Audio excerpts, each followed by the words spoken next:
Olá pessoal, tudo bem? Bom dia, sejam bem-vindos a mais uma aula da disciplina de Desenvolvimento de Software para Web. Nesse conjunto de aulas a gente está tratando somente da linguagem JavaScript e na aula passada a gente falou um pouquinho sobre o temporizador, né, dentre outras coisas.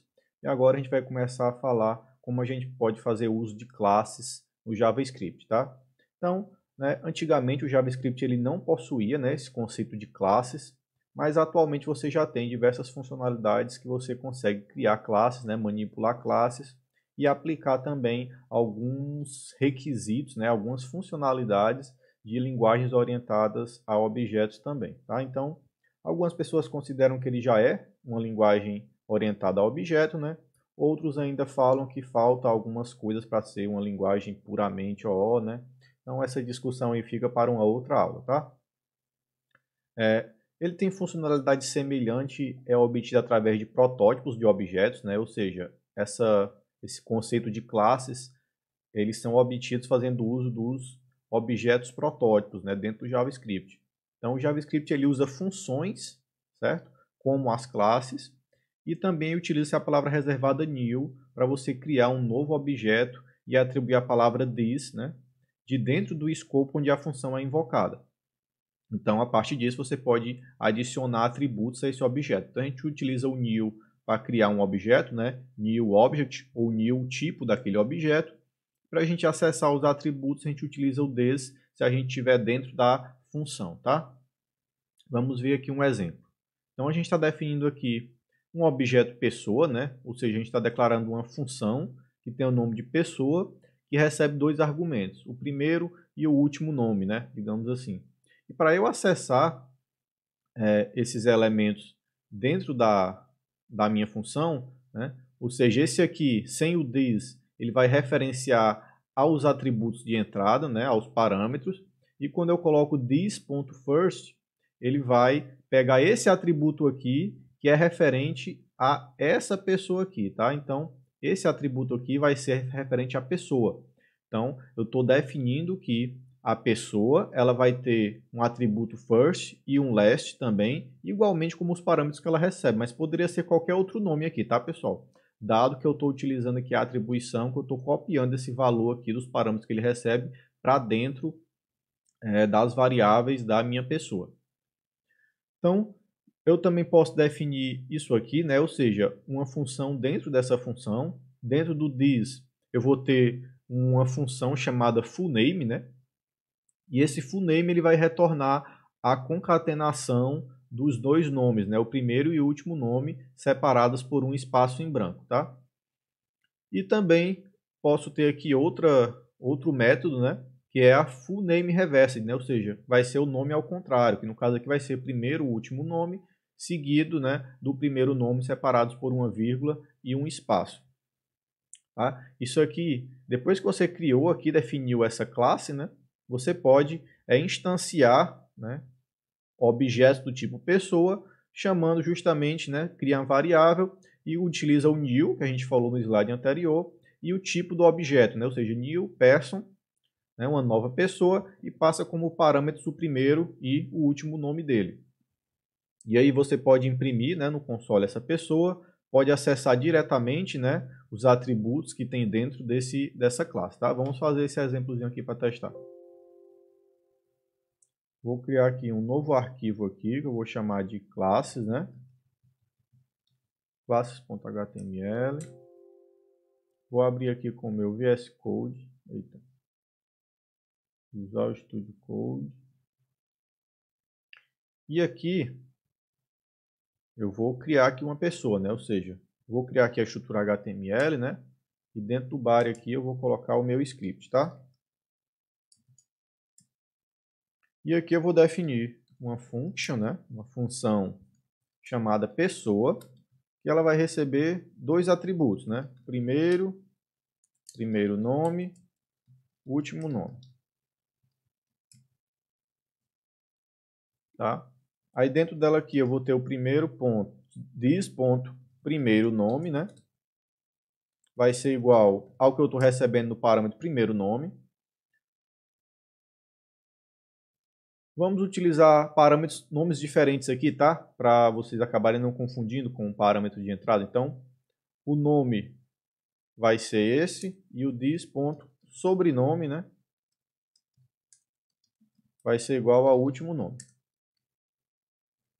Aí aqui eu vou criar outro atributo que se chama nome completo, né? Isso vai ser igual a uma função anônima, né? Lembra da função anônima, né? E dentro aqui eu vou retornar o this.nome, né? Vou colocar aqui tudo minúsculo, tá? No nome aqui também, para ficar seguindo um padrão. This.nome mais, separa por um espaço, mais this.sobrenome. Não é isso? Separado por um espaço. E aqui eu também posso ter o this.nome inverso, né? Que vai receber também uma function. E aqui eu vou retornar agora de forma invertida, né? Primeiro o sobrenome, separado por uma vírgula, um espaço, mais o this.nome, né? Que seria o primeiro nome. Pronto, agora que eu defini a função, eu vou poder chamar ela aqui, né? Então eu vou criar uma variável aqui chamada Siddhartha, que vai ser igual a um new pessoa. E aqui eu vou passar meu primeiro nome, né? Siddhartha, e o último nome, Carvalho. Não é isso? Aí aqui agora eu posso imprimir console.log Siddhartha, console.log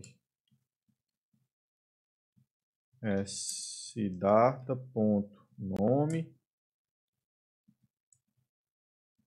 Siddhartha.sobrenome. Vejam que ele já está completando para mim, tá, pessoal? Então, o VS Code ele identifica esses autocompletos aí e me ajuda na escrita do código.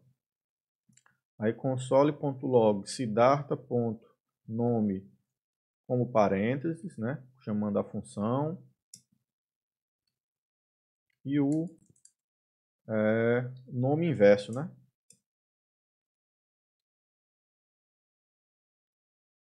A gente não chamou o nome completo, né? Então, nome completo. Vamos executar aqui para ver agora. Vou chamar aqui o meu classes, né? .html. Vejam, primeiro ele imprimiu aqui o objeto, né? Imprimiu aqui o objeto com os atributos, né? Ou seja, tem um nome completo, que é uma função, tem um nome inverso, que é uma função, e tem um sobrenome, que é um campo do tipo string, tá? Então, isso aqui é esse primeiro console.log aqui, né? Que a gente passa somente o objeto, tá? O segundo aqui, ele imprime o nome, né? Siddhartha.nome. O segundo aqui, ele imprime Siddhartha.sobrenome. E veja que quando a gente chama aqui Siddhartha.nome como se fosse uma função, ele dá esse erro aqui, né? Então, vamos apagar esse aqui, executar novamente. E aqui, quando você chama o nome completo e o nome inverso, ele também vai retornar essa função, tá? Tá vendo? Ele retorna a função e dentro da função você tem os atributos, né? Então, vamos tentar chamar aqui o nome inverso como uma função, né? O nome completo também como uma função. E vejam que agora ele imprime, né, o que a gente colocou aqui no retorno da função, tá? Então, quando eu tentei acessar um atributo simples, né, como uma função, ele deu aquele erro, porque não era uma função. Mas agora, quando eu chamo, né, o atributo nome completo como uma função, né, já que ele é uma função, ou seja, a função é executada e vai me retornar o nome completo, né, Siddhartha Carvalho, e o nome inverso aqui ele retorna o último nome, vírgula, o primeiro nome, tá? Então é assim que você manipula as classes utilizando o JavaScript. Aqui é um outro exemplo, né? Ou seja, tem aqui a definição da variável pessoa também, né? Você pode utilizar o typeof, né? Typeof, ele vai dizer qual é o tipo desse objeto, né? Vamos colocar aqui qual é o typeof do nosso objeto. Console.log typeof Siddhartha, né? Ele retorna aqui. Então é do tipo object, né? Embora a gente esteja utilizando como uma classe, mas é um tipo do tipo object, tá? Aqui mais um exemplo, né? Você também pode criar um curso, né?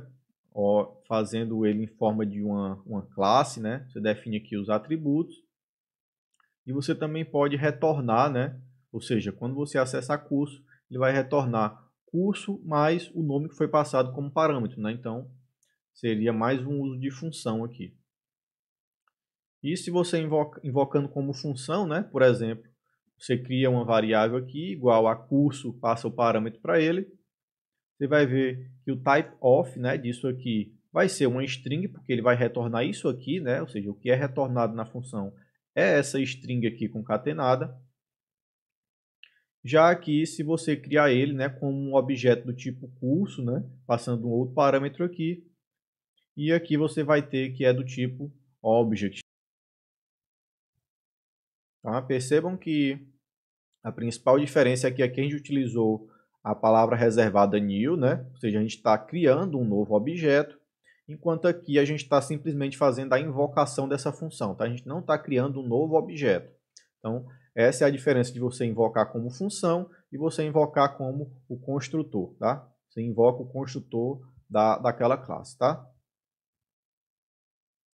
Qualquer atributo ou função adicionada ao protótipo de uma dessas funções, ele também vai ficar disponível em qualquer objeto do tipo gerado por elas, né? Por exemplo, você tem lá o tipo string, né? Então, se você acessar string.prototype, né?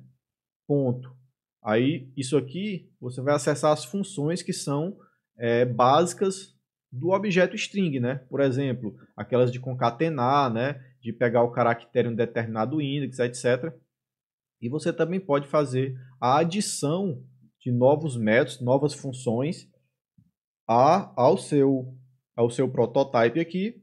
E assim você consegue acessar esse método que foi criado aqui em qualquer objeto que seja do tipo string, né? Então você adiciona uma vez e você pode acessar em qualquer objeto desse mesmo tipo, tá? Por exemplo, se eu chamar aqui console.log 1 entre parênteses, ou seja, esse 1 ele vai ser convertido para uma string, né? Vai ser do tipo string.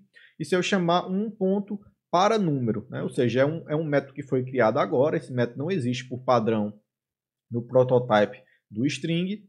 Então, se você chamar essa função, ele vai lhe retornar 1, porque ele vai acessar esse método aqui, tá? Isso acontece para todos os objetos que serão do tipo string, tá? Então, se você tem lá o objeto tipo pessoa e você adiciona um método para ele, você vai conseguir acessar esse método em qualquer objeto daquele mesmo tipo, tá? Que é mais um exemplo, né, do uso do protótipo. Aqui a gente está declarando uma função, né, chamando ela de pessoa. Essa função, né, essa classe, ela vai ter um nome e vai ter um e-mail. E aqui ele vai fazer uma verificação, né? Se o e-mail tiver sido preenchido, também vai atribuir o e-mail à pessoa, né?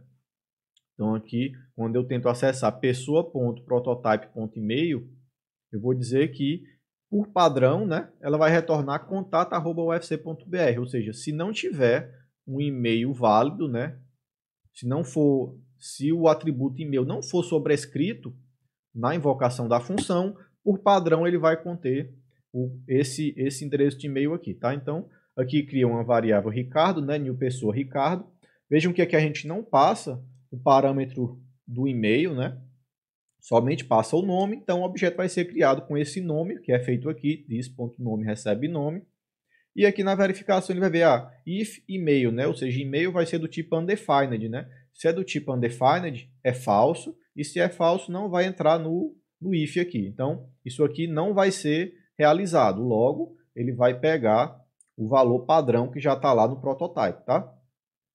Já se eu fizer a instanciação do objeto pessoa dessa forma aqui, passando o nome e o e-mail, aí nesse caso ele vai sobrescrever, porque e-mail vai ter um valor válido. Quando chegar aqui na verificação do construtor, ele vai fazer a atribuição, né, dessa pessoa que vai receber esse e-mail que foi passado como parâmetro, tá? Aqui novamente mais um exemplo, tá? Quando você tenta, por exemplo, pessoa.prototype.fala, né? Você também pode definir que sempre vai ser feito isso aqui, né? Ou seja, é um método automatizado, digamos assim, que para toda pessoa você cria um método lá, que esse método, essa função, ela vai criar, retornar essa string, né? Olá, meu nome é nome da pessoa, né? Que vai pegar do objeto atual da pessoa, e meu e-mail é esse, né? Ou seja, se o e-mail tiver sido substituído, ele vai utilizar o valor novo.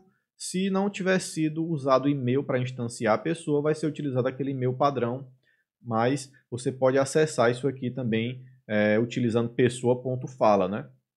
Mesma coisa aqui com o pessoa.ando, né? Então você pode definir aqui no protótipo do objeto pessoa diversos métodos que podem ser acessados por qualquer objeto do tipo pessoa, tá? Bem, pessoal, a gente vai encerrar essa aula de hoje por aqui, tá? Peço mais uma vez que vocês pratiquem esses exemplos em casa. Se você não praticar, tá? Você ficar só vendo o slide de aula, é pouco provável que você consiga entender, né, bem esses conceitos. Então, pratiquem, tá? Criem diversos objetos aí, classes do tipo pessoa e outros tipos de classes que refletem o seu cotidiano. Então, pratiquem, tá? Criem atributos, classes, objetos, etc. E é isso, pessoal. Obrigado e até a próxima. Tchau, tchau.